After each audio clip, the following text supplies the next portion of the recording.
Oldin hurrak yotardi.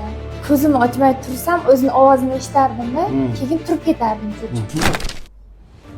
Navbatdagi yana bir ayol kishimiz hurrak otishi to'xtatildi, ya'ni hurrak otmay qoldi. Biz bu bemorimizni operatsiya qildik. Operatsiyadan keyingi holatda hozir ancha nafas olishida ham erkinlik bor, yutinishlarda boshqalarda og'riq yo'q. Asosiy shikoyatlardan biri kechqurunda hurrak otishi va kunduzi bilan lant yurishlari yo'qoldi.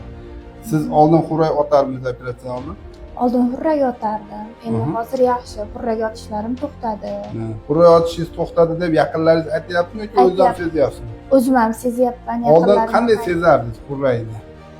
Shu ko'zimni ochmay tursam o'zini ovozini eshitardim-da, keyin turib ketardim cho'chib. O'z ovozi o'zi cho'chib ketardi. Hozir yaxshi. Hozir yaxshi. Hozir umuman unaqalar yo'q. Yo'q. Kunduz bilan qanday yuribsiz? Kunduzi ham yaxshi yuribman. Kunduz. Oldinlar qanday yurardingiz? Charchab, lanj bo'lib yurardim. Oldin charchab bilan. Hozir yaxshi. Yaxshi. Sizlarda ham agarda hurrak bo'yicha muammolar bo'layotgan bo'lsa ayollar, bemalol bizga murojaat qilishingiz mumkin. Albatta uni tekshirib va lecheniya qilishda davom etamiz. Salomat bo'linglar.